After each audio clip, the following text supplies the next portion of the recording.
شاء الله بداية طيبة للفريقين وحظ أوفر للفريق الأفضل. طارق الغنام، طارق خيري في نص ملعب النادي الأهلي. أنا شايف نادي الزمالك بيلعب بطريقة 1-1-3. إيهاب وداخل وبيشوط ما بتجيش. وليد وفي فاول على طارق سعيد.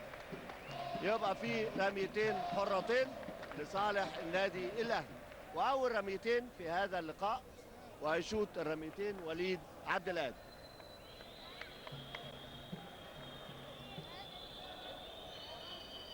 الشوط الأولانية وليد لم يوفق، هيشوط الرمية الثانية.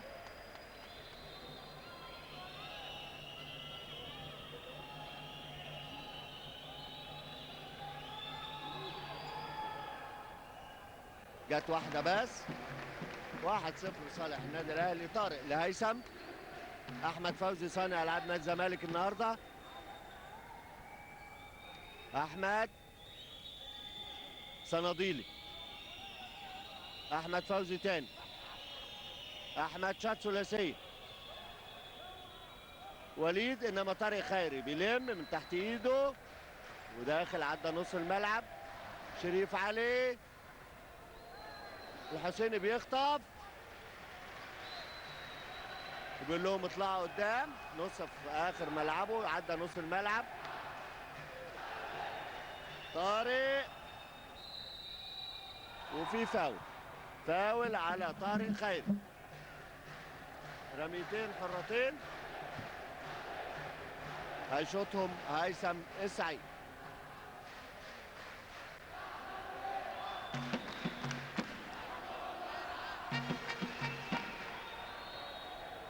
سجل الاولانيه، برافو يا هيثم. هشوط الرميه الثانيه.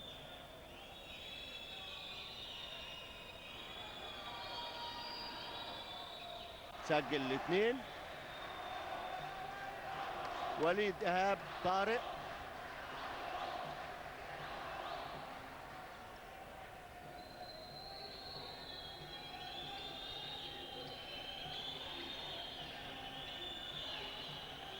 طارق. وليد. فاول على طارق سعيد. الخطأ الثاني على طارق سعيد. هيبدأ كابتن عادل عبد الفتاح يبص. ليه؟ لأن عنده شعبان وعنده بره علي الجناين. ادي الاثنين الطوال ورميتين حرتين هيشوطهم وليد. الشوط الاولانيه بيسجل، برافو يا وليد. هيشوط الرميه الثانيه ليتعادل الفريقان لاول مره 2-2. شوط وليد ما جاتش. ايهاب.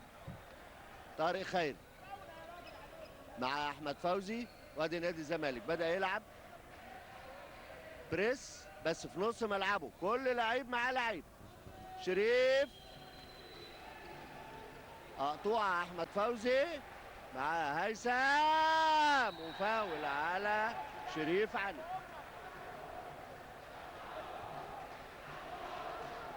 رميتين حرتين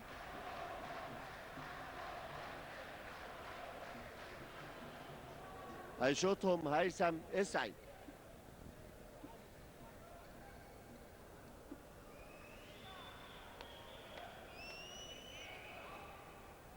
سجل هيثم، برافو هيثم. والمقدمة أعزائي مشاهدي قناة النيل للرياضة ما زالت بيضاء لصالح نادي الزمالك 3-2. سجل الاثنين 4-2 لصالح نادي الزمالك. وليد لطارق. لوليد. إيهاب. قطع هيثم وبيسجل نقطتين. إيهاب لشريف علي.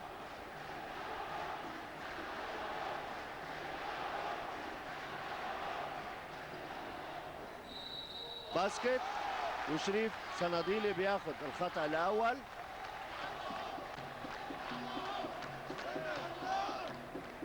طارق الغنام هيشوط الرمية الإضافية.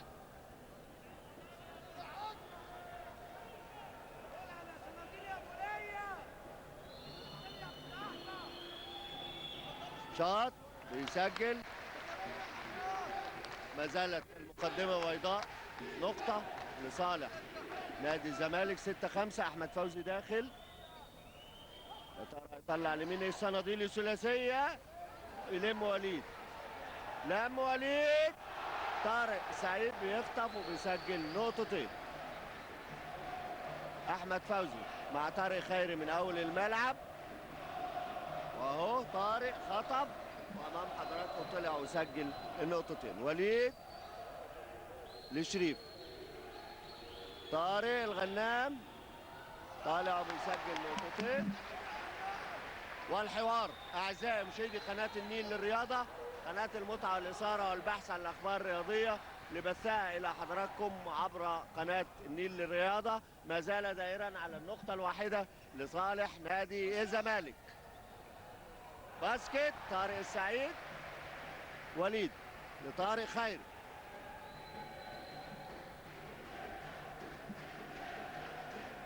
طارق الغنام شاط مفيش.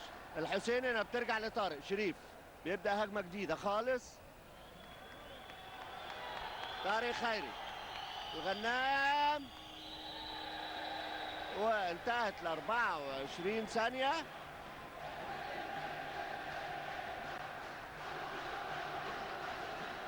وما زالت المقدمة بيضاء 10-3 أعزائي مشاهدي قناة النيل للرياضة.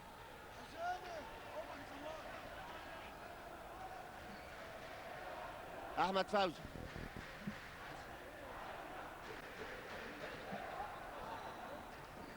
هيثم شاط، غنام، وليد، طارق خيري.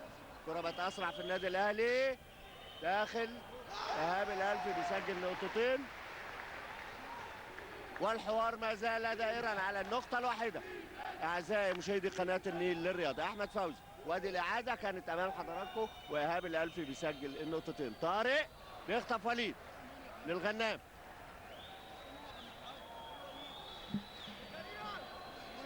طارق خيري، طارق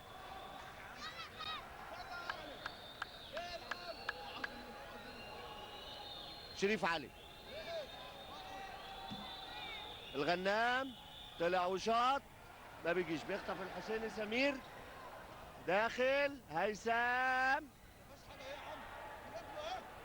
الحسيني طالع وبيشوط ما بتجيش. وليد عبد القادر، طارق خيري،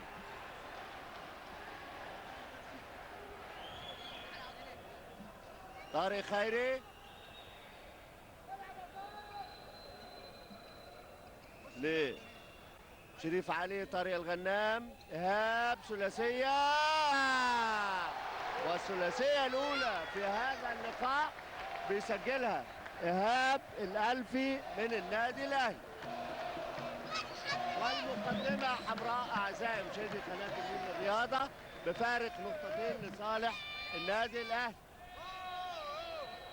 أحمد فوزي، طارق السعيد، وفي فاول على وليد عبد القادر.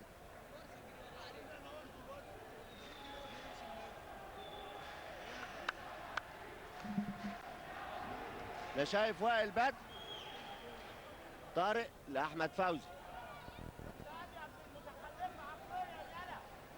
طارق هيثم صناديلي طالع وشاط قصيرة، يلم الغنام لطارق خيري لعدى نص الملعب. وليد وباسكت بيكملها إيهاب الألفي. والمقدمة أعزائي المشاهدين، أعزائي مشاهدي قناة النيل للرياضة، ما زالت حمراء. 4 نقاط النادي الأهلي. أحمد فوزي، طارق السعيد، صناديلي، وليد بيخطف لطارق خيري، داخل طارق وبيسجل نقطتين. أحمد فوزي داخل بيطلع بره لهيثم، الثلاثية الأولى هيثم السعيد. 13-16 لصالح النادي الأهلي. والإعادة كانت أمام حضراتكم. طارق خيري، شريف علي، وليد عبد القادر، إيهاب صناديلي، في فاول فاول على شريف ارفع، بيقول له ارفع ايدك على احمد فوزي. رميتين حرتين.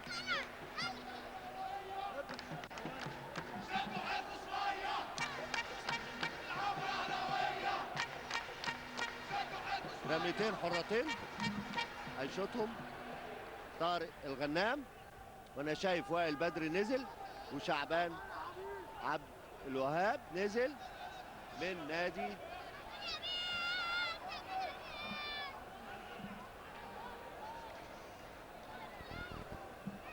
نادي الزمالك. رميتين حرتين. طارق الغنام شاط الاولانيه بيسجل، برافو يا طارق. هشوط رميه ثانيه.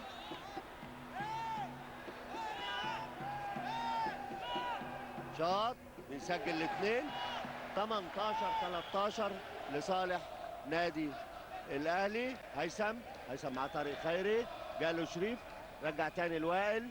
حسين سمير داخل، طلع بره الهيثم اللي شاط ثلاثيه. برافو يا هيثم، سجل الثلاثيه الثانيه هيثم السعيد.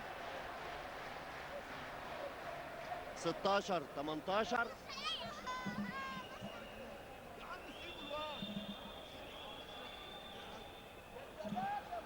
وليد، برافو يا وليد، برافو يا وليد يا عبد القادر. 20-16. وائل بدر، وائل، هيثم شاط ثلاثيه. هيثم، برافو يا هيثم، برافو يا هيثم. وعوده، قال الحكم ان هي بنقطتين مش بثلاثه، يبقى العوده الى النقطه والاثنين، والحوار الدائر بين النادي الاهلي ونادي الزمالك على النقطه او اثنين. الغنام ثلاثيه، برافو يا غنام، برافو يا غنام. وائل بدر، وائل، طارق سعيد داخل، طلع لشعبان، شاط بيلم إيهاب. طارق خيري صانع العاب النادي الاهلي. دقيقتين على نهايه الفتره الاولى والمقدمه ما زالت حمراء. طارق عمل مخالفه المشي بالكره ايهاب الالفي.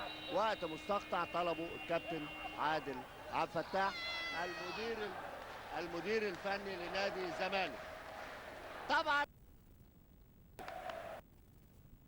لاني شايف ان اداء نادي الزمالك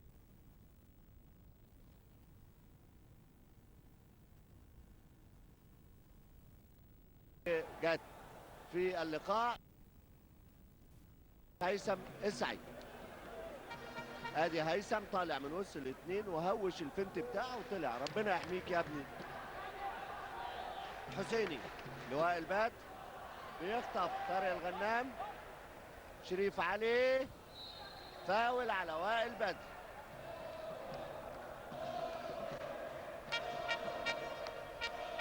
رميتين لان نادي الزمالك مرتكب 4 اخطاء.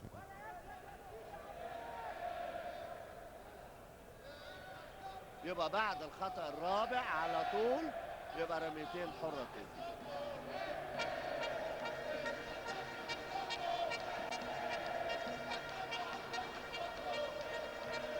شريف علي هيشوط. شريف شاط الاولانيه، برافو يا شريف. هيشوط الرميه الثانيه.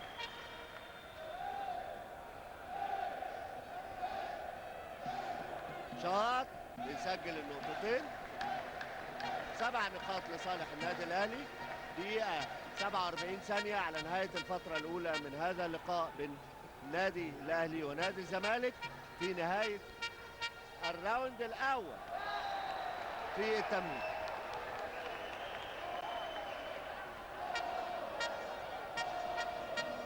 اوت لصالح. دي اول كره طبعا بتيجي لشعبان عبد الوهاب الصاعد، الوعد اللي فعلا في كاس العالم للناشئين، عمل مباريات كويسه جدا وواخد ثالث ريباوندر في اللاعبين. وادي وليد يسجل نقطتين، 9 نقاط لصالح النادي الاهلي في الفتره الاولى، دقيقه و18 ثانيه. هيثم فاول على طارق خير، اوت. ده الخطأ الرابع على النادي الاهلي.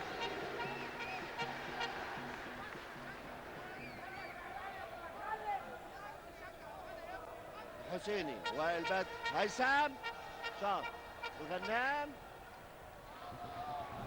ليه شريف علي، طارق خيري. 54 ثانية. طارق، وائل، هيثم، شعبان، وفي فاول على وليد عبد العال. برافو يا شعبان، انا بقول برافو يا شعبان يا ابو وهاب. لقى السكه مفتوحه قدامه، خد الكوره بايد واحده، ادي الاعاده اهي وطالع، انما وليد سحب ايده، يبقى ليه رميتين حرتين. شاط شعبان لم يوفق في الاولى، هيشوط الرميه الثانيه. شاط طارق الغنام، طارق خير، وليد يقدر يفلت من شوكت وياخد باسكت. هيثم فاول على طارق خيري.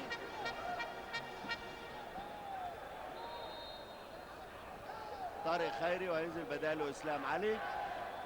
خطأ الثالث على طارق خيري.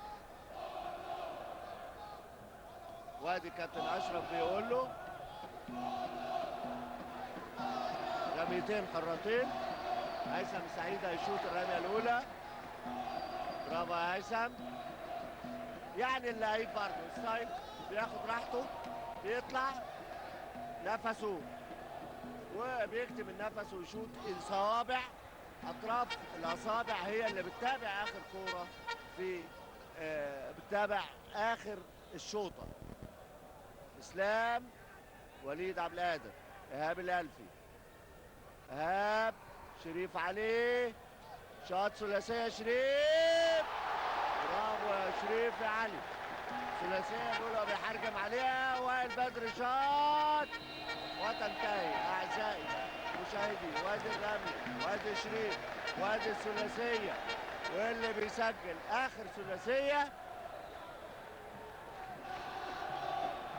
ليه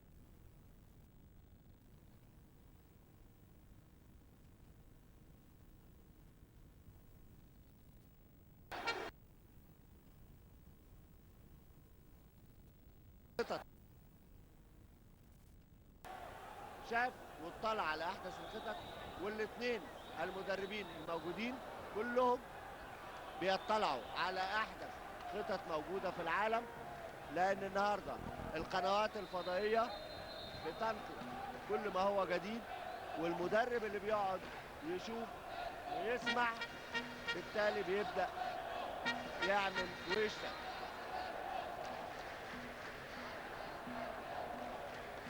طبعا نفس تشكيل الملعب اللي انهى الفتره الاولى هو نفس تشكيل الملعب اللي هيبدا الفتره الثانيه.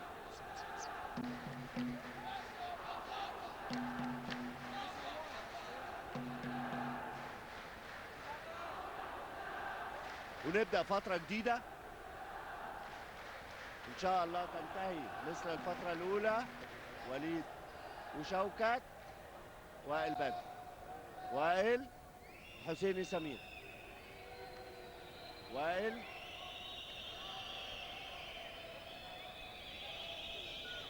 شوكت، حسيني سمير، حسيني، شعبان،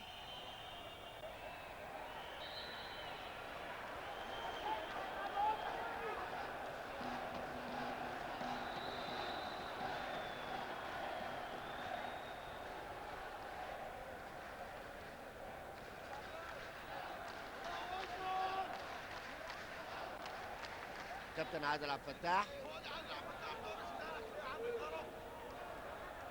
كرة قفز بين شعبان وإيهاب.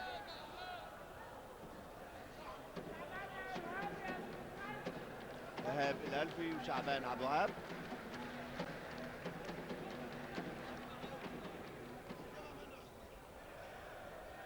الحسيني بيبدأ هجمة جديدة وبيقول لكل واحد ياخد مكانه.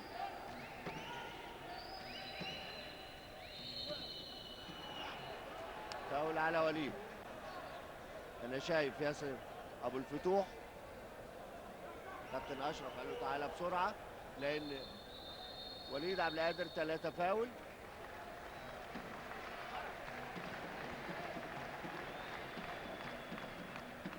حسين وائل بدر هيثم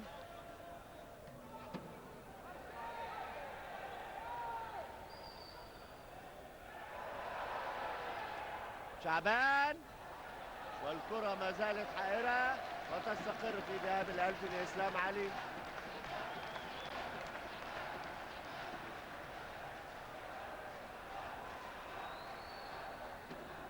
إيهاب ياسر مخطوفة لشعبان. حسيني داخل فاول على إيهاب الألفي من النادي الأهلي. اوت.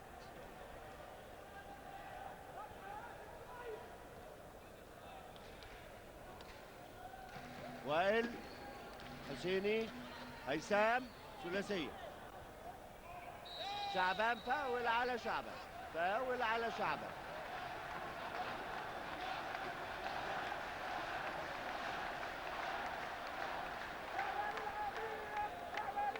اسلام شريف اسلام شريف علي ياسر ابو الفتوح ايهاب شريف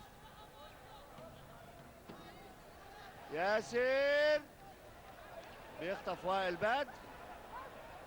وائل فاول. فاول على اسلام علي من النادي الاهلي. اهو امام حضراتكم اهو بعد ما عدى من تحت ايده وقف اعترضه تبقى فاول لصالح نادي الزمالك. وائل بدر حسيني سمير وائل الحسيني شوكت اوت لصالح نادي الزمالك. شوكت الحسيني طلع لوائل بدر. وائل شوكت انما خطف الكوره شوكت من طارق الغنام. شعبان فاول. برافو يا شعبان. في فاول على طارق الغنام.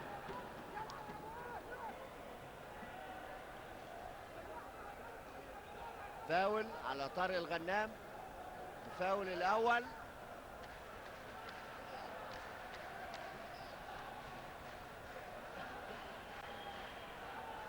شعبان هيشوط رميتين. شاط شعبان بيسجل الاولانيه هيشوط الثانيه.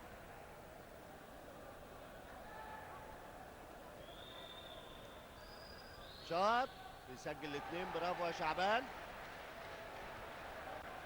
ياسر ابو الفتوح اسلام علي مع الحسيني من اول الملعب. يبقى الكابتن عادل عبد الفتاح بيلعب بطريقه دفاع ضاغط على صانع الالعاب. ايهاب شاط ثلاثيه. الثلاثيه الثانيه لايهاب. والمقدمه اعزائي مشاهدي قناه النيل للرياضه ما زالت حمراء 35-22 نادي الزمالك. هيثم شعبان هيثم شاط ثلاثيه. ايهاب وكره حائره بين من ومن وتستقر في ايد ايهاب الالفي لاسلام علي. شريف علي ثلاثيه وفاول. ثلاثية فاول على وائل بدر. 3 رميات.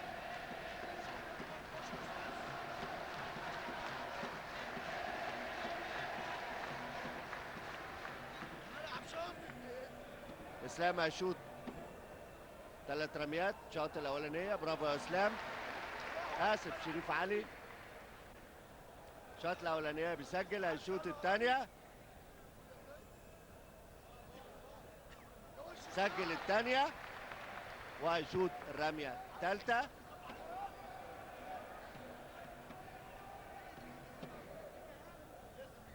شاط سجل الثالثه كانه جاب الثلاث رميات. 38 22 لصالح النادي الاهلي. وليد، وائل بدر، وائل، هيثم، شوكت طلع بره الحسيني. ثلاثيه ما جاتش.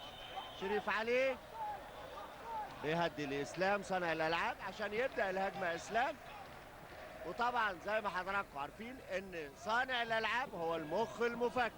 طارق وعمل الهوك وبيسجل نقطتين والمقدمه 18 نقطه النادي الاهلي، 40 22 نادي الزمالك.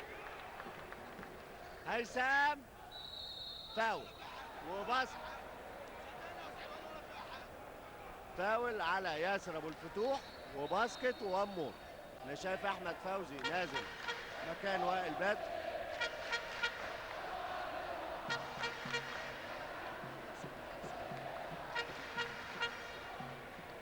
رمية إضافية يشوطها هيثم.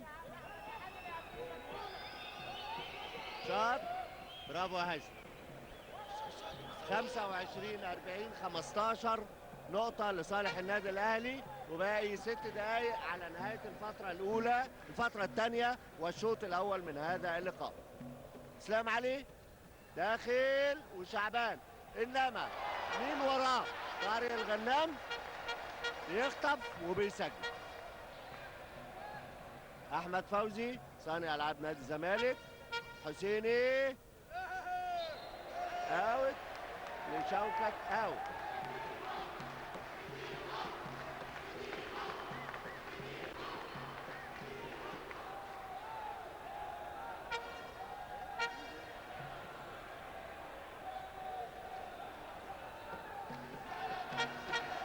شريف علي، اسلام علي،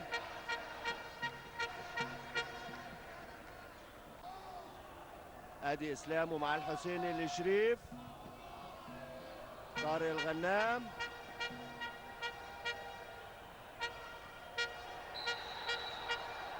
برافو برافو شربيني. فاول على اسلام علي. وقت مستقطع طلبه كابتن عادل عبد الفتاح، مع ان باقي 5 دقايق ونص على نهاية الفترة الثانية. ليه؟ لأن الكابتن عادل شاف إن الفرقة مفيش الجهد اللي تديه السرعة، اللياقة، كل الحاجات دي مش متواجدة أو مفقودة في فرقة نادي الزمالك دلوقتي. عشان كده اضطر، وهنا بنقول إن اللعيبة ممكن تضطر الكوتش او المدير الفني انه ياخد وقت مستقطع في غير وقت. فمفروض اللعيبه تنفذ التعليمات، وادي الاعاده والكره الحائره اللي بتستقر في ايد ايهاب اللالي.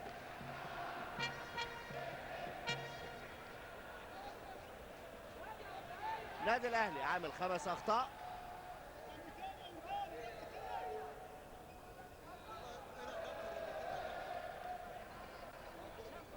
هيثم انا شايف صناديلي نزل وهيثم، وفاول على طارق الغنام. فاول الثاني على طارق الغنام.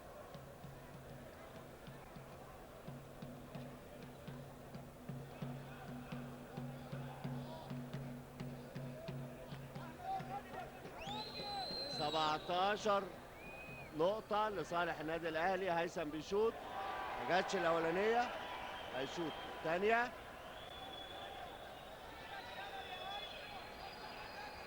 هيشوط هيثم الرمية الثانية، شاط وبيسجل الرمية الحرة الثانية. إسلام علي، إيهاب الألفي، إسلام علي، شريف علي، ياسر أبو الفتوح،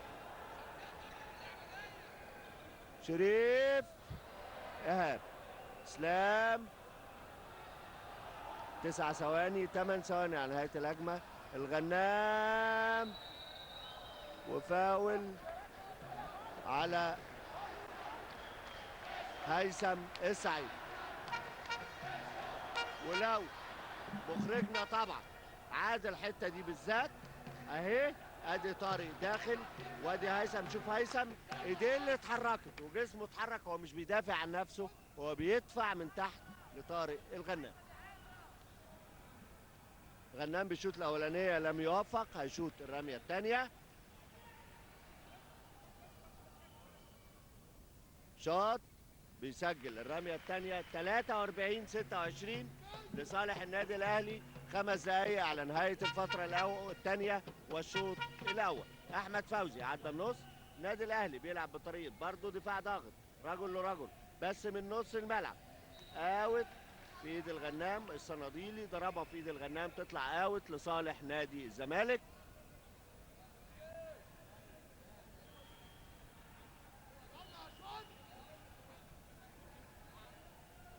احمد عادل عبد الفتاح،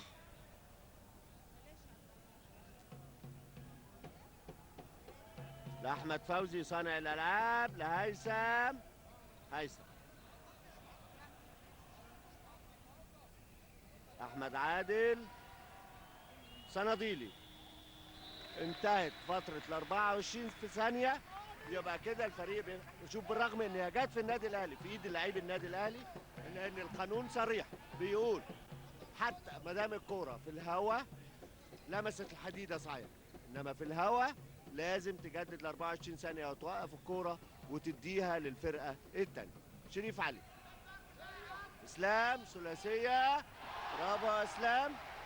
اسلام بيسجل الرميه الثلاثيه الاولى ليه في هذا الشوط. 46-20 نقطه لصالح النادي الاهلي. هيثم، احمد عادل، احمد عادل عبد الفتاح، وفاول على ايهاب الالفي.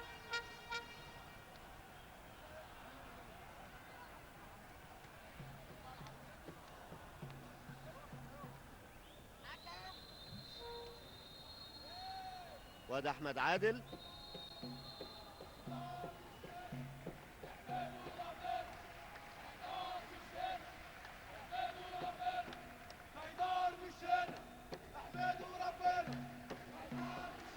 طبعا جماهير النادي الاهلي يعني عشان قيدار مجند في صفوف القوات المسلحه، والظاهر ما قدرش يجي النهارده هذا اللقاء. وزير الحربيه زملكاوي ما رضيش يسيبه. والله زملكاوي. عمرو صابر نزل مكان ايهاب. ياسر ابو الفتوح شاط، انما الصناديلي بيلم طويله لطارق وفاول على ياسر ابو الفتوح. صح صح، اتندد فاول، فاول متعمد على ياسر ابو الفتوح.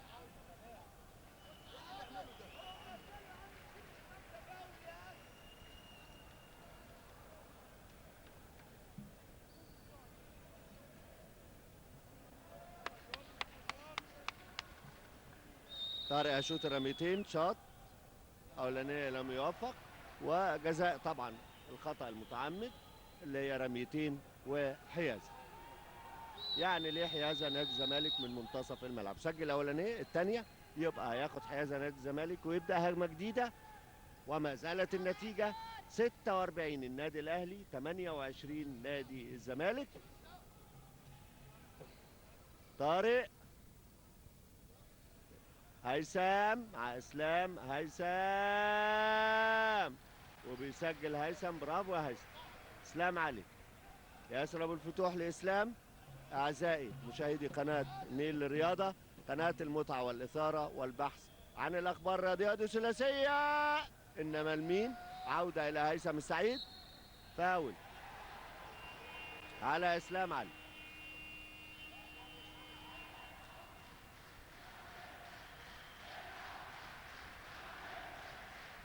طبعا في صحوه بيضاء من لاعبي نادي الزمالك، وهدوء وتباطؤ في لاعبي النادي الاهلي في الست دقايق او 7 دقايق اللي فاتوا. ليه؟ النادي الاهلي النهارده مسجل صحيح، كان 33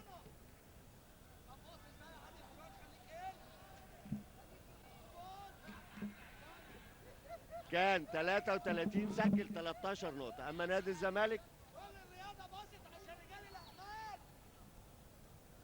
مسكوا الرياضه للفنيين بتوعها.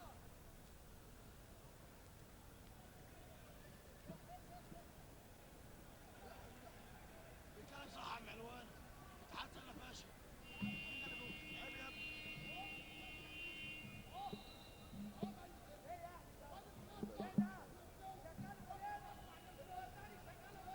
وادي إعداد ومخرجنا علي كمال وأنور خليفة بيدونا بعض اللمحات الفنية العالية المستوى من لاعبي الفريقين.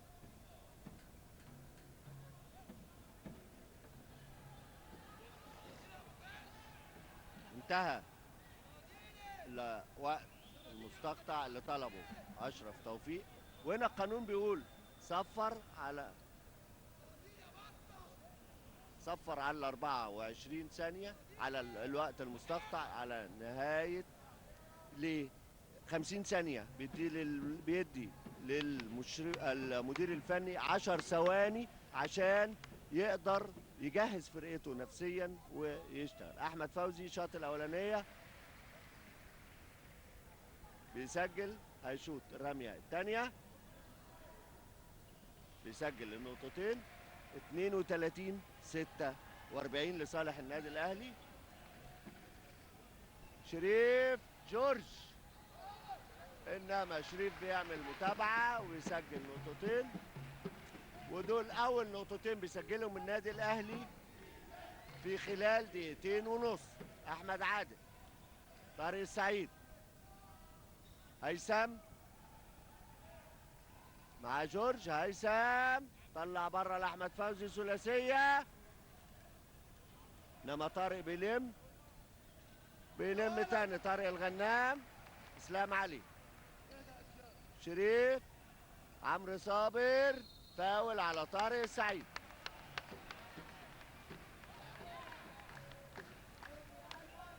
وده الخطأ الثالث على طارق السعيد.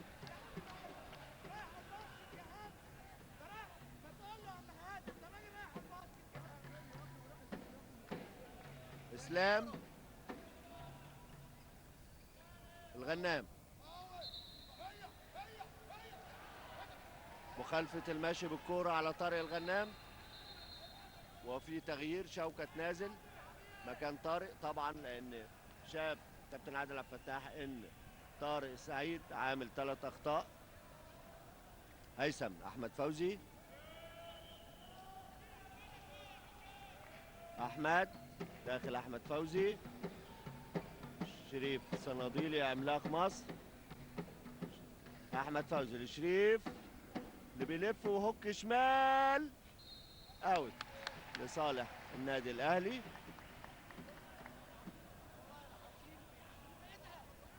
اسلام علي، طارق الغنام، جورج، عمرو صابر، اسلام، طارق، وبيكبس من اعلى الى اسفل. ودي الالعاب الهوائيه وادي الاعاده. طارق الغنام وبيطلع وبيكبس من اعلى الى اسفل. الدنك، الالعاب اللي بتعجب الجماهير وادي ثلاثيه احمد فوزي بيسجلها لصالح نادي الزمالك. 35-50، 15 نقطه لصالح النادي الاهلي. الغنام جورج، عمرو صابر، عمرو، شريف علي، شريف وداخل اوت لصالح نادي الزمالك. احمد فوزي بيخطف عمرو صابر وداخل ودنك وبيكبس من اعلى الى اسفل.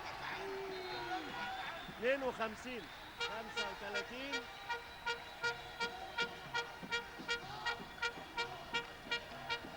طبعا جماهير النادي الاهلي 52 ثانيه باقيه على نهايه الشوط الاول والفتره الثانيه. هيثم ثلاثيه بيلم الغنام لاسلام علي، اسلام داخل بالراحه، عمرو صابر، عمرو صابر وفاول، فاول على احمد فوزي، فاول على احمد فوزي. رميتين حرتين هيشوطهم عمرو صابر.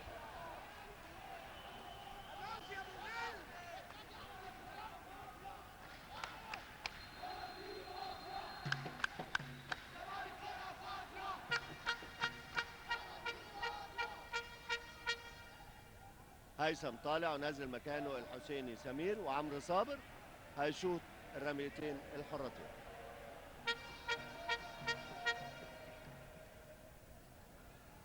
عمرو هيشوط الرميه الحره الاولى، برافو يا عمرو، سجل الاولانيه. هيشوط الرميه الثانيه.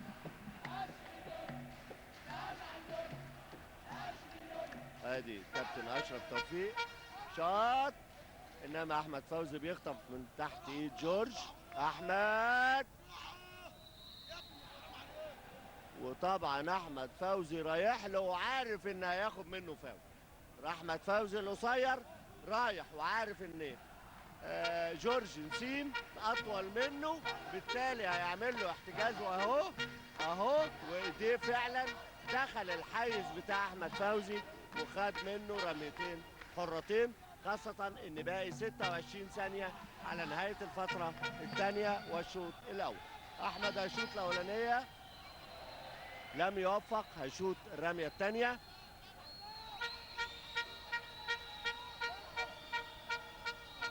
شاط بيسجل الرمية الثانية طارق الغنام. اسلام علي.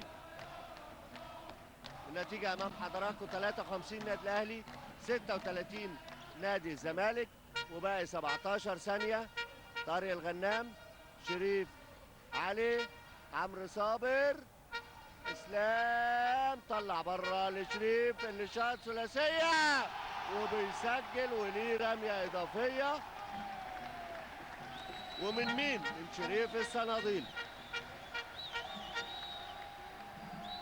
رمية اضافية 56-36، والعودة الى 20 نقطة.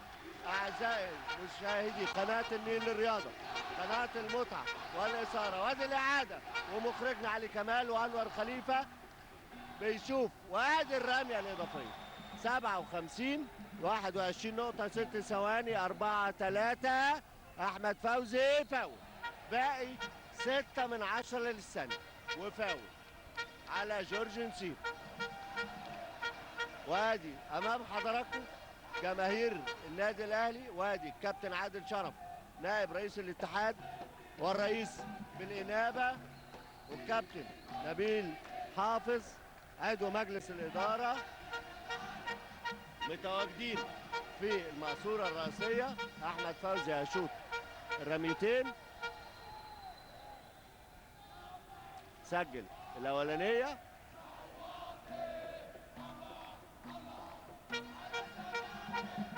سجل الاثنين 6/10 من الثانية. يعني ده بنقول ان وشاط، وتنتهي احداث الشوط الاول لصالح نادي الاهلي. اعزائي المشاهدين 57-48 وثلاثين. وبعض اللقاءات بين شوطي هذا اللقاء وزملاء قناة النيل وكابتن عادل شرف رئيس الاتحاد المصري لكرة السلة بالإنابة والميكروفون في كل مكان. وبعد انتهاء احداث الشوطين الاول والثاني من لقاء الاهلي والزمالك في كرة السلة في الدوري العام المصري لكرة السلة بنتيجة 57-38 يسعدنا ان يكون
الصغيره بتحتاج من الانديه الكبيره.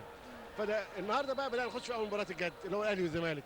ويعني انا شفت يعني بعض المدربين كانوا بينادوا الدوري ضعيف او دخلنا في الجد وربنا يوفقهم جميعا.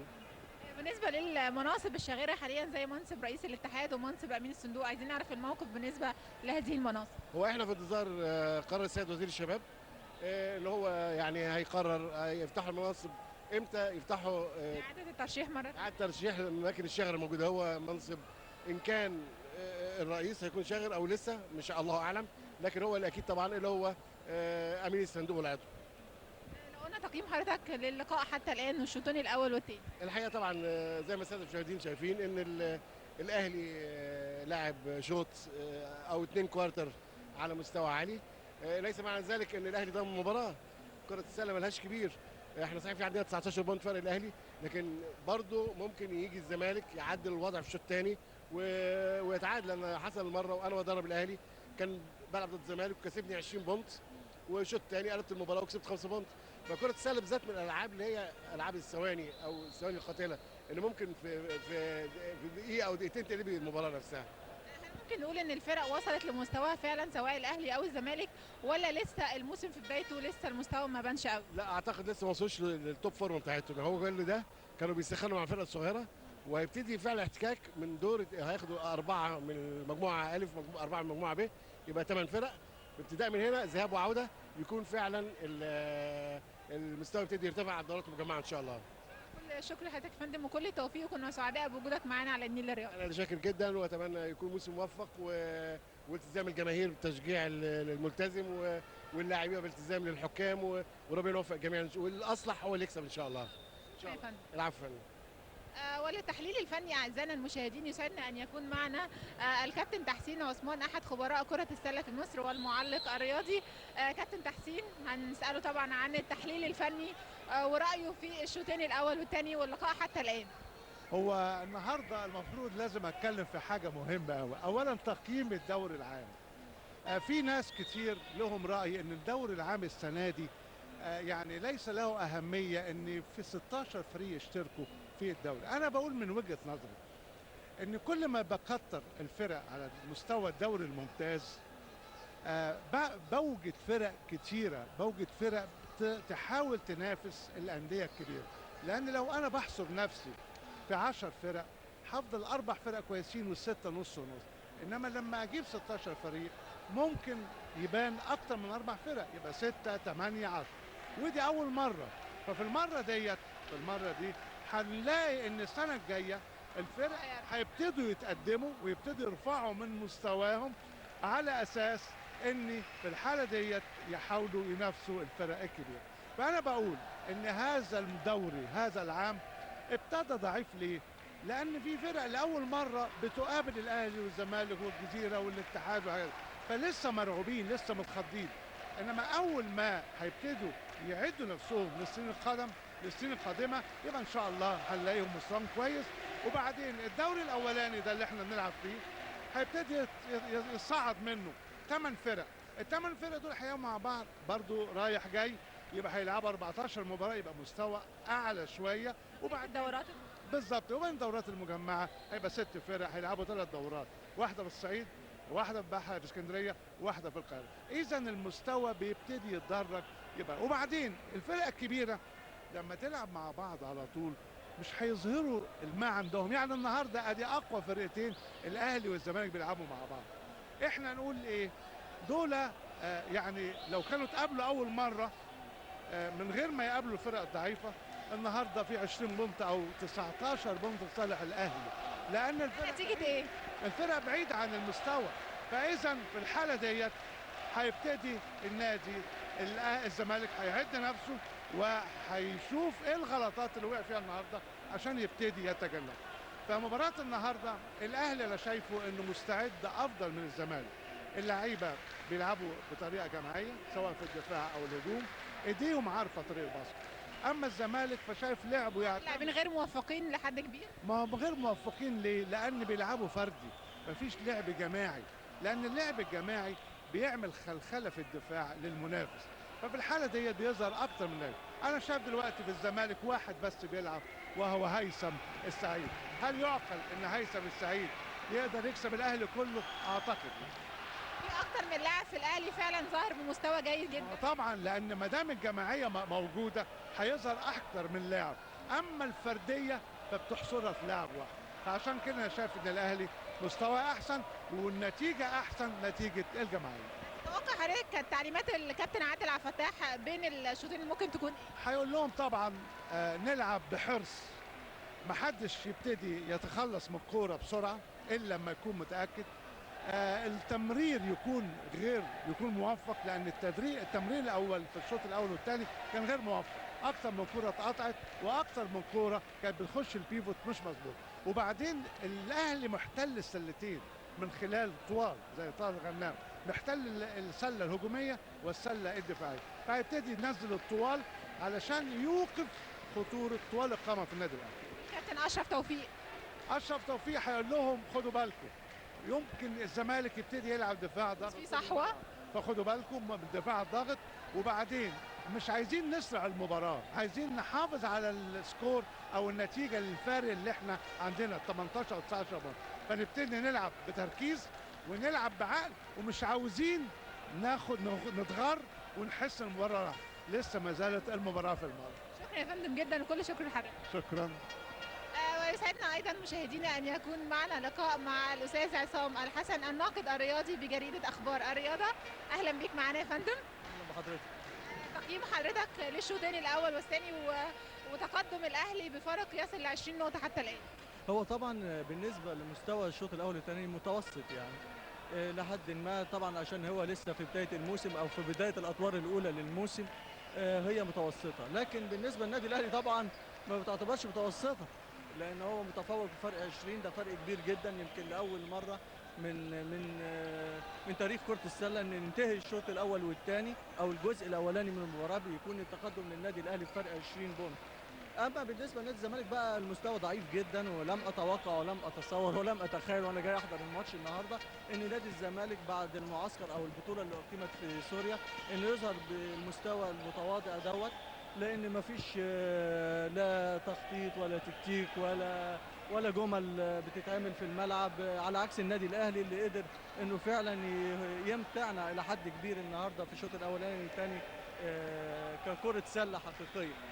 طبعا انا بتمنى ان الشوط الثالث والرابع يكون مستوى اعلى من كده بكتير، سواء خاصه بالنسبه لنادي الزمالك، لان طبعا المستوى بيبقى متقارب، بيصب ده كله في وعاء واحد اللي هو المنتخب الوطني. يعني لما انت بتلاقي مستوى لعيبه الاهلي والزمالك خاصه في كره السله مستوى مرتفع مع الاتحاد طبعا والجزيره، بتقدر انت كجهاز فني للمنتخبات او اجهزه فنيه للمنتخبات بتقدر انها تنتقي وتختار افضل العناصر اللي هي بتمثل مصر في مستوى البطولات.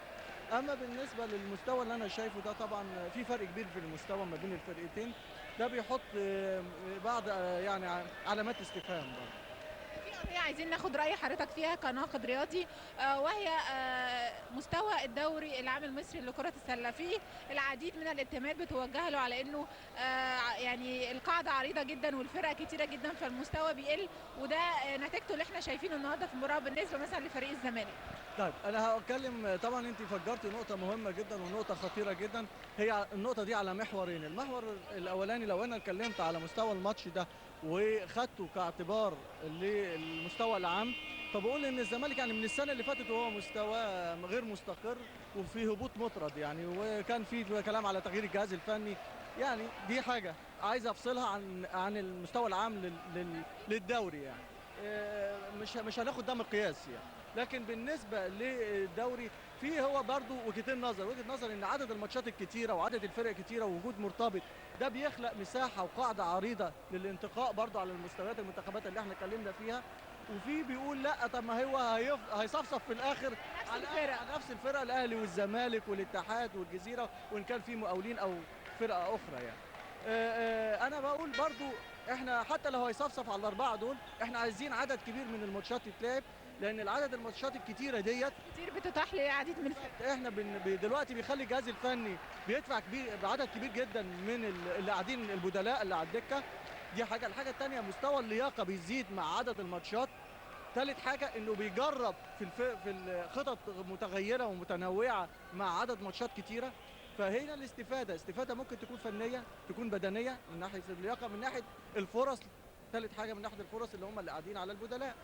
فديت شيء مفيد الى حد كبير. وان كان برضو انا بقول لك مش عيب ان هيتصفصف ان على الاربعه، ما لو كانت من البدايه هم الاربعه الكبار هتصفصف عليهم في النهائيات ان لم يكن الناحيه الفنيه والبدنيه وناحيه خلق مساحه او فرص للاخرين دي ايجابيه يجب ان نستمر. الحته اللي انا عايز اقول عليها حته المرتبط برضو بيدي دفعه للنادي ان هو يهتم بالناشئين، لان احنا يعني لما نهمل الناشئين مش هتطلعي فلسطين كبير كويس. لازم نطلع مستوى الناشئين، خاصه وان دلوقتي في مسابقات لمنتخبات الناشئين. يعني على بطوله افريقيا في منتخب 20. انت مش هتقدري تعملي منتخب 20 كويس او الا لما يكون فيه اهتمام. احتكاك. ولما يكون هنا فيه اهتمام يبقى لازم نربطه بالفيرست تيم بالفريق الاول. وده يمكن تجربه هي مش جديده طبعا على نظام السله، على نظام الرياضه في مصر. طبعا كره اليد عملوها. فطبعا تجربه بالنسبه للسله ممكن تثمر او تسفر عن نفس الايجابيات اللي اسفرت عنها بالنسبه لكره اليد. وصحيح هو اللي ينجح فيه كره اليد ممكن ما تنجحش فيه كره السله، لكن احنا بنجرب. ما هو احسن ما احنا قاعدين مستنيين، لا نجرب ونهتم. وكده كده في نفقات في الانديه على الالعاب ديت. طب نسخنها ونحمسها اكتر ونشوف ايجابياتها ايه ومردودها ايه وفي الاخر نحكم. مش عايزين نحكم قبل ما نشوف التجربه يعني. في النهايه كل مصلحه منتخب مصر هي دي اهم اكيد كل الانديه. ما كل المسابقات المحليه سواء كره السله كره اليد كره القدم كلها علشان المنتخبات اللي هي بتمثل مصر. مش عايزين ندننا نقوقع نفسينا في حته المسابقات المحليه، لان احنا لو دنينا نهتم بالمسابقات المحليه بس مش هنقدر بقى نعمل منتخبات قويه تشرفنا طبعا في البطولات الافريقيه او البطولات القاريه يعني بصفه عامه. شكرا لحضرتك يا فندم. العفو. مرة تانية أعزائنا المشاهدين الميكروفون ينتقل للكابتن عادل علوان للتعليق على أحداث الشوطين الثالث والرابع من لقاء الأهلي والزمالك في الدوري العام المصري لكرة السلة. أعزائي مشاهدي قناة النيل للرياضة، السلام عليكم ورحمة الله وبركاته. عودة إلى لقاء نهاية الدور الأول بين نادي الأهلي ونادي الزمالك قطبي كرة السلة في مصر، ومعهم نادي الجزيرة ونادي الاتحاد السكندري. طبعا انتهت أحداث الشوط الأول لصالح النادي الأهلي 57-38. وكان تفوق النادي الأهلي ملحوظ في الفترة الأولى وفي منتصف الفترة الثانية، وبعدين صحوة زملكاوية وانتهت بالنتيجة اللي قلناها. من سيمتلك الشوط الثالث هو الفائز في هذا اللقاء. أعزائي مشاهدي قناة النيل للرياضة، قناة المتعة والإثارة والبحث عن الأخبار الرياضية في كل مكان لبثها إلى حضراتك. المقدمة ما زالت حمراء في الفترة الأولى والفترة الثانية. من سيتقدم نادي الأهلي 19 نقطة عن نادي الزمالك. وادي الكرة، بعض الكرات الحائرة بين اللاعبين، وتستقر في ايد إيهاب الألفي، وده من الشوط الأول. نتيجة أمام حضراتكم 57 نادي الأهلي 38 نادي الزمالك.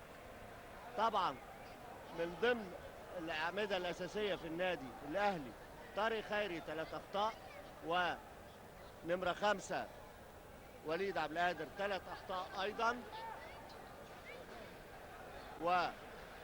وإسلام علي 3 أخطاء، ودول أعمدة أساسية من أعمدة النادي الأهلي. أما نادي الزمالك فطارق السعيد 3 أخطاء، صناديلي خطأين، وادي أول مرة ينزل علي الجنايني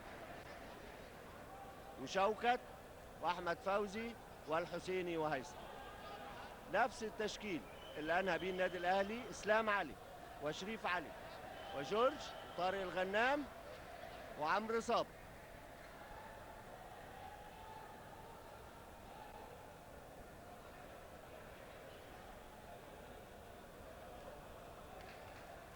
جورج وشوكت، شريف، إنما بيستحوذ عليها أحمد فوزي، أحمد، علي الجنايني، إسلام، هيثم، الحسيني، أحمد فوزي، هيثم،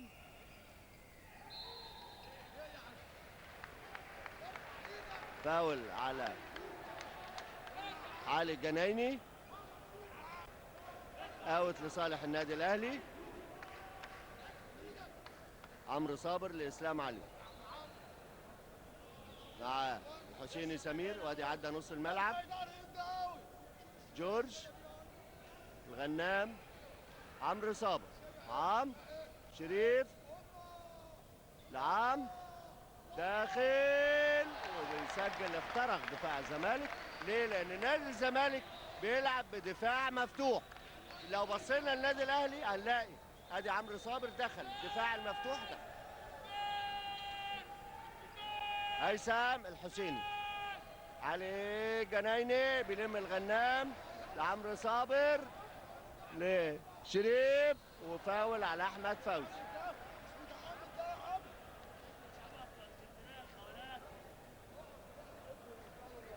رميتين حرتين.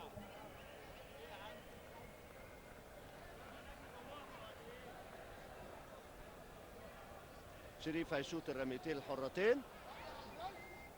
59-38. شريف شاط الاولانيه لم يوفق، هيشوط الرميه الثانيه.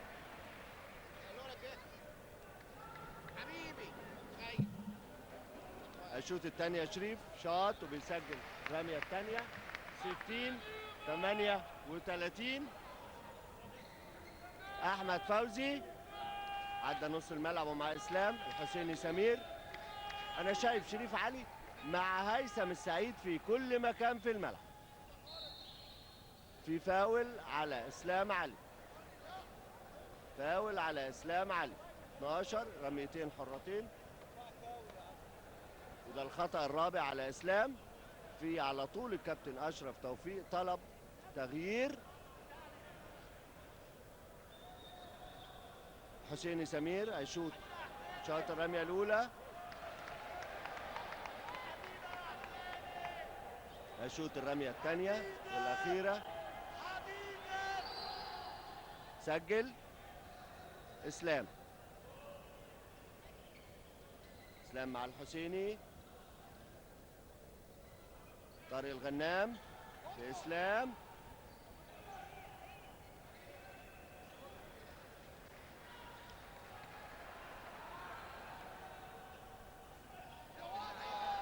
لشريف جورج، انما بيخطف الحسيني سمير. احمد فوزي الحسيني.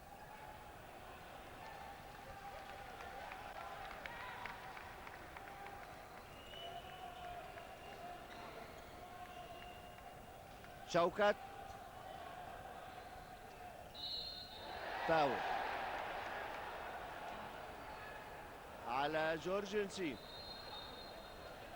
في تغيير، طارق خيري نازل مكان اسلام علي. ده بيناقي يا عم، ده بتوصي علينا يا سيدي. رميتين هيشوطهم شوكت. شاط، سجل الاولانيه، برافو يا شوكت. هيشوط الرميه الثانيه.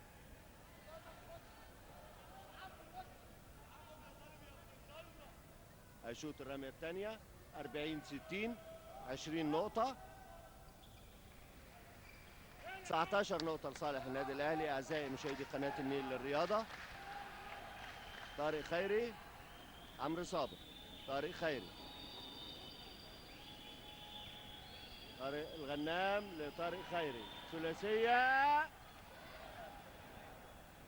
ترجع تاني لعمرو صابر. شريف علي، ثلاثيه،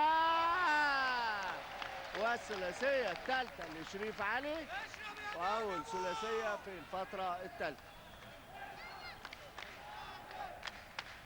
وادي الاعاده من مخرجنا علي كمال وانور خليفه. اعزائي مشاهدي قناه النيل للرياضه. جنايني، جورج، شريف، طارق. وادي الاعاده. طارق، علي جنايني بيخطف. احمد فوزي، شاط ثلاثيه ما بتجيش. بيلم شريف علي. عمرو صابر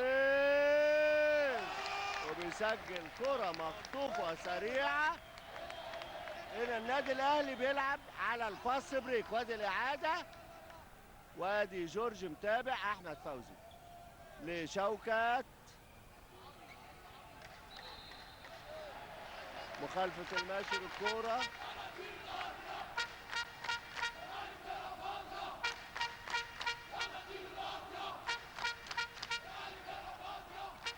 طارق خيري، الغنام، عمرو صابر. طارق خيري، شريف، الغنام، بره لطارق. جورج، واول باسكت بيسجله جورج نسيم. 67-41. شوكت، سامي الحسيني، هيثم ثلاثية. طارق خيري، عمرو صابر داخل وفاول على الحسيني سمير.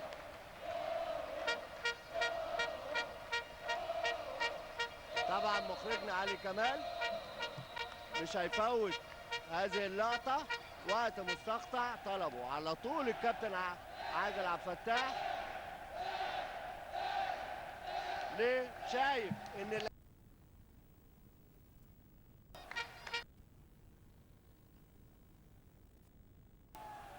اللي بتؤازر.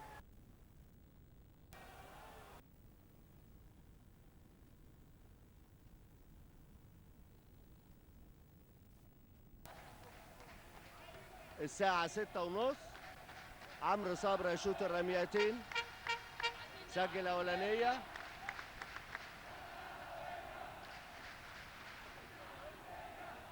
هيشوط الرمية الثانية. سجل الاثنين. برافو يا عم. 69-41. شوكت لاحمد فوزي، الحسيني سمير، الحسيني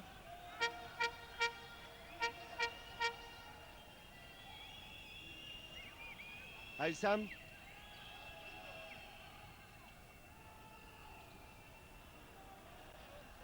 الحسيني. برافو يا حسيني، برافو يا شوكت. هنا مين اللي جاب الباسكت؟ اللي هم الباص اللي طالع عشان يجيب باسكت. طارق، طارق، وادي الإعادة أمام حضراتكم. خالد مصطفى لجورج نسيم، عمرو، خالد، وجورج نسيم بيتابع وبيسجل نقطتين. 71-43. أحمد فوزي،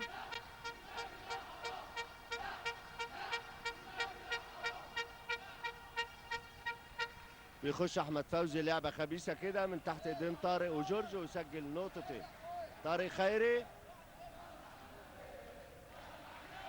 خالد مصطفى، الغنام، عمرو صابر، خالد مصطفى، طارق خيري، طارق الغنام، جورج شاط. برافو يا جورج، لف ودخل، خد شوكت وسجل نقطتين. 4 دقايق على نهاية الفترة الثالثة، وادي جورج.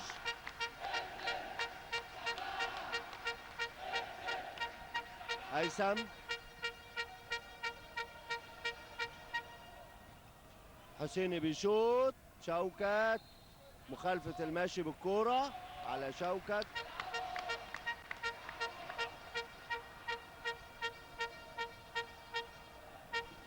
طارق خيري، خالد مصطفى، طارق، عمرو صابر، الغنام، انما في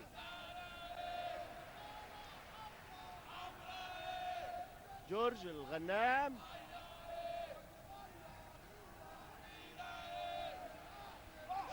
طارق خيري.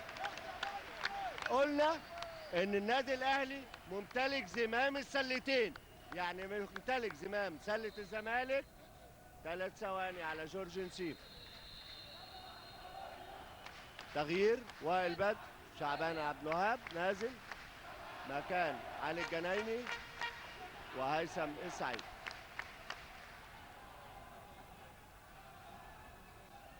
احمد فوزي، عدي، حسيني بيسجل نقطتين. طارق خيري، طارق، وائل، احمد، فاول على خالد مصطفى. اوت لصالح نادي الزمالك، وما زالت المقدمة حمراء. 73-47. احمد فوزي، حسيني داخل وبيسجل نقطتين. البساط المقطوعة، احمد فوزي، شعبان بيسجل نقطتين. وقت مستقطع طلبه اشرف توفيق. ليه؟ بعد ما كان النادي الاهلي متقدم 28 نقطة، اصبحت النتيجة الان 73 النادي الاهلي، 51 نادي الزمالك، 22 نقطة لصالح النادي الاهلي. يعني في هبوط في اداء لاعبي النادي الاهلي، وفي صحوة في لاعبي نادي الزمالك. وادي اخر كرة وشعبان بيسجل نقطتين. اللي بعديها كابتن اشرف توفيق طلب على طول الوقت المستقطع اللي ليه في هذا الشوط، وبيكلم اللعيبه بيشوف ايه اللي حصل في هذا الشوط الثالث. بدايه قويه، انما باقي 2 و30 ثانيه على نهايه الفتره الثالثه.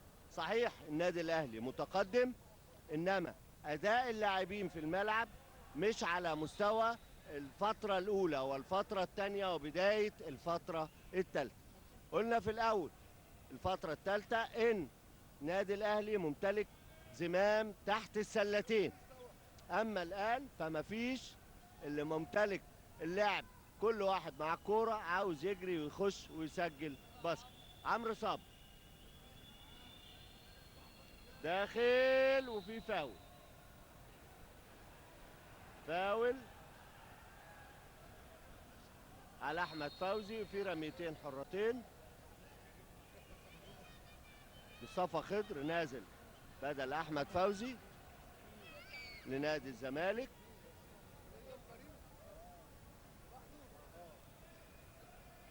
عمرو صابر هيشوط رميتين الحرتين، الشوط الاولانيه برافو يا عمرو، بيسجل. هيشوط الرميه الثانيه،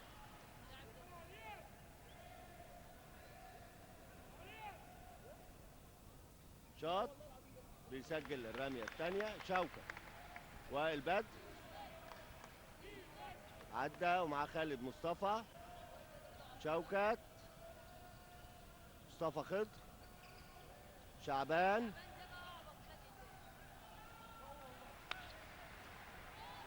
شوكت بيسجل نقطتين. طارق، طارق، غنام، عمرو صابر، خالد مصطفى، الغنام، هوك، وهوك تانية ومتابعة جيدة من الغنام، وفي فاول. فاول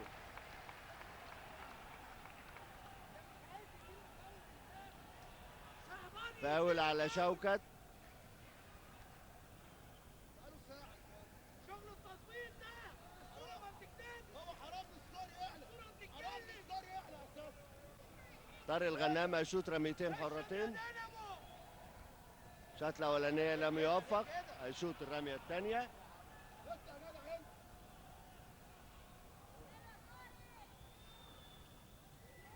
بيلم جورج وبيشوط، انما ما بتجيش الهوك، ما بيجيش. وائل، مصطفى خضر، وائل، شعبان، عمرو صابر خطف طارق خيري. عمرو صابر، طارق خيري، عمرو صابر، الغنام، خالد مصطفى داخل، اوت. 6 ثواني على ال 24 ثانية. أنا شايف طارق الغنام طالع ونازل مكانه ياسر أبو الفتوح.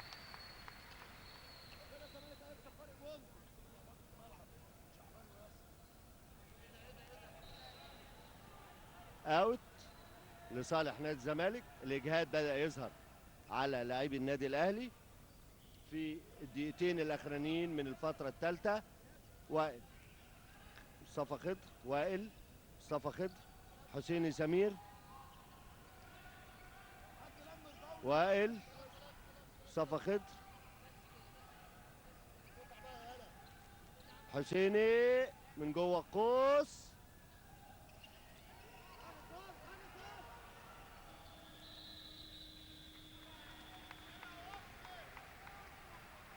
اوت لصالح النادي الاهلي. نجح الدفاع بتاع النادي الاهلي بانه يمنع نادي الزمالك من ان الكره تلمس الحلقه في ال 24 ثانيه. ادي طارق خيري مع مصطفى 33 ثانيه. ولسه الاتحاد يا ابويا. ياسر مخطوفه، الحسيني داخل وباسكت. برافو يا حسيني. خالد 11 ثانية. طارق خيري، طارق وشاط طارق تاني.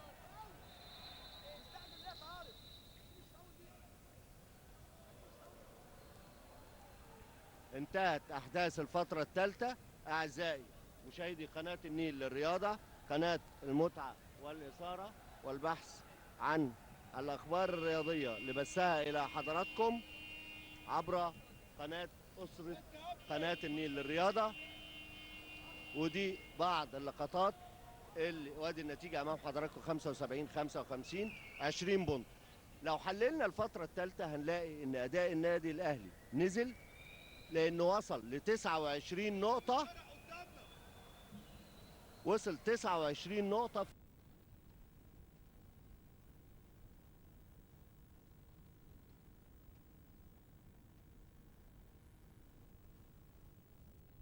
متابعه من الغنام اللي بيلم مرتين، وادي الفاول بتاع شوكت او احمد عرابي. 20 نقطه النادي الاهلي. نحسب بقى النادي الاهلي هيسجل كام نقطه في الفتره الرابعه، ونادي الزمالك هيسجل كام نقطه. صفا خضر، وائل ثلاثيه، اول ثلاثيه لوائل بدر. والبدايه اعزائي المشاهدين بيضاء. طارق، جورج، وليد عبد القادر داخل، وجورج بيتابع بيكمل نقطتين. 3-2 لصالح نادي الزمالك. حسيني سمير، صفا خضر، وائل، مصطفى حسيني يشوط، انما متابعه من شعبان بيسجل نقطتين. طارق خيري،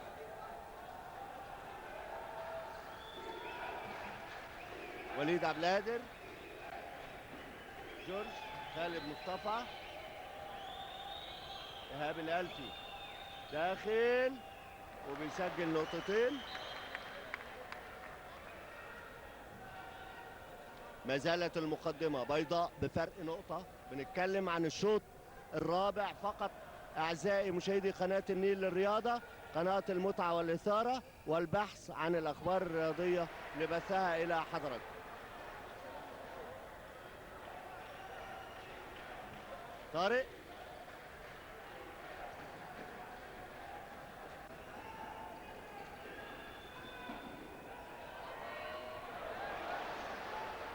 حسيني داخل ومع إيهاب، ومصطفى خضر بيسجل أول نقطتين.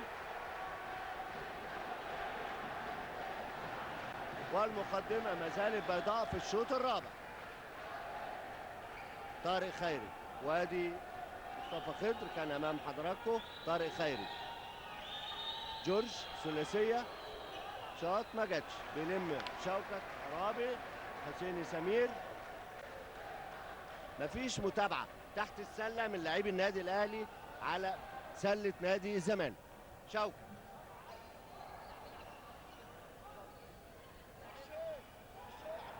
جورج، خالد مصطفى عدى اوت، وفي تغيير انا شايف الغنام بدل جورج وشريف علي بدل خالد مصطفى. يبقى ده التشكيل الاولاني اللي بدأ بيه النادي الاهلي هذا اللقاء. الخمسه الاساسيين: شريف ثلاثيه، النبله. النبله يطلق على شريف علي في النادي الاهلي النبله، وفي منتخب مصر النبله. يعني ربنا يحميه حقيقي هذا الولد، خلقا ولعبا وكل حاجه.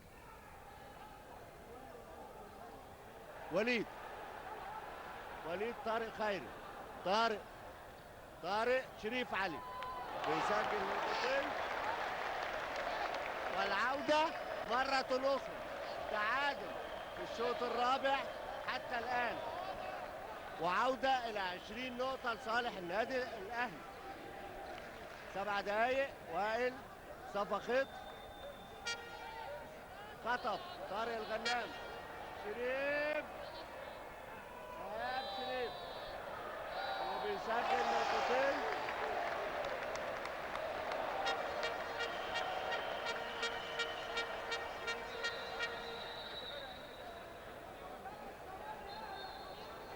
طبعا هنا الحكم على طول شريف علي أصيب، لازم ما دام الكوره ما دخلتش من تحت السله يبقى يوقف. لو دخلت الكوره من تحت السله وادي شريف، هنلاحظ هنا في الباص الاخراني ان شريف وقف. ليه؟ حصل له حاجه في فخده، عشان كده وقف على طول.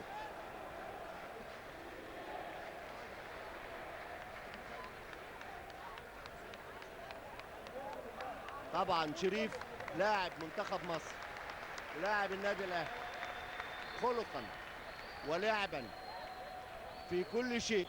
الف سلامه يا شريف. عود يعني للملعب النهارده ان امكن ان شاء الله. وائل طارق سعيد، هيثم لشعبان، فاول على وليد.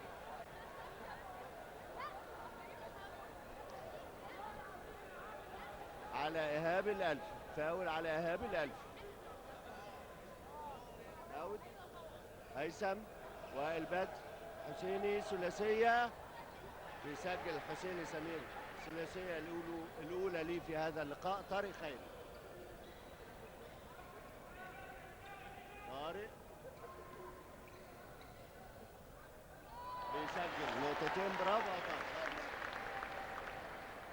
والمقدمة ما زالت حمراء بفرق نقطة في الشوط الرابع، 88-67 لصالح النادي الأهلي. فاول على وليد عبد القادر، 4 فاول وليد.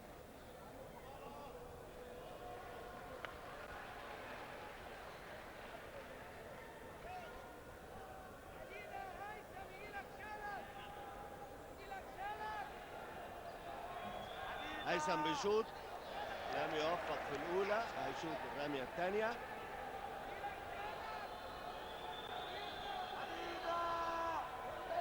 بيلم طارق خيري. طارق خيري معاه ادي وليد. طارق خيري تاني. عمرو صابر داس على الخط النهاية، تبقى اوت لصالح نادي الزمالك. وائل الحسيني لوائل. 5 دقايق على نهاية هذا اللقاء.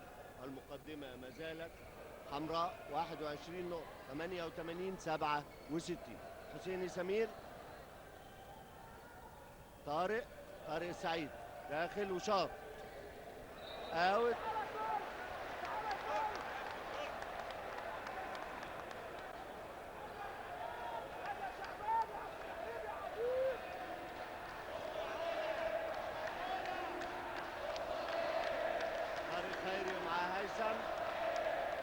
عمرو صابر، طارق، إيهاب طلع بره لعمرو صابر. إيهاب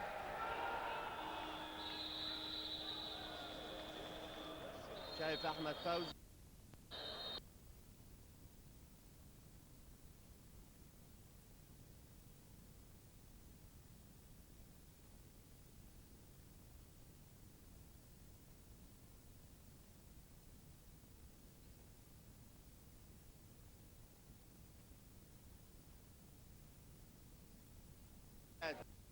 واضحة جدا. ايده الثانية ماسك طارق.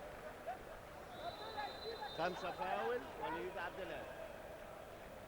جورج نسيم نازل.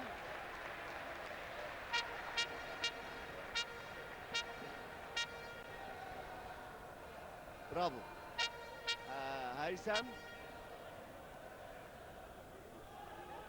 طارق،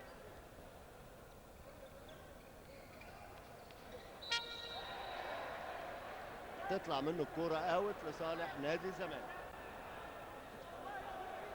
يعني لعيبة النادي الاهلي 19 بونت الفرق، حاسس وباقي 4 دقايق على نهاية هذا اللقاء، حاسس انه كسبان. فطبعا بدأت اللعيبة مفيش، الباص مش مظبوط. وادي ثلاثية، هيثم بيشوطها ليتقلص الفارق الى 16 نقطة بعد أن كان 28 نقطة لصالح النادي الأهلي. طارق الغنام، طارق خيري، عمرو صابر، غنام بيخطف منه الحسيني. طارق سعيد،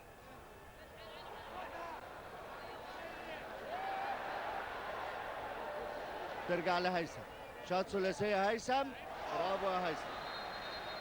وقت مستقطع على طول طلبوا الكابتن أشرف توفيق المدير الفني للنادي الأهلي، لأن اللعيبة هنا الناس كلها الجماهير برغم انهم اهلاويه، انما برضه بيقولوا ان اللعيبه ادائهم الكيرف بتاعه نزل لادنى مستوى.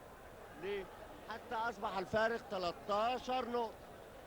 الحسين هيثم شاط 3 ثلاثيات ورا بعض بدون رد فعل من النادي الاهلي، عشان كده السكور بدأ يقل، في ارتخاء في اداء اللاعبين. لاعبي النادي الاهلي اقول لك كانوا 29 بونت، اصبح الان 13 بونت.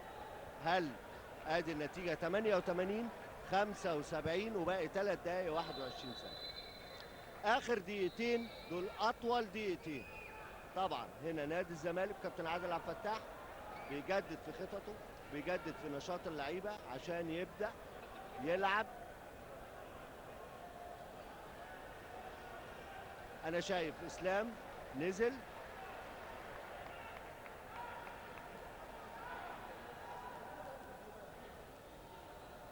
ايهاب، اسلام ومعاه هيثم، بيلعب كابتن عادل بتاع ضاغط بريس على صانع الالعاب من اول الملعب لاخره جورج. عمرو صابر، ايهاب، اسلام ثلاثيه، برافو اسلام علي، ثلاثيه بالصح. الجماهير اسلام علي حقيقي. تاني احمد فوزي، هيثم،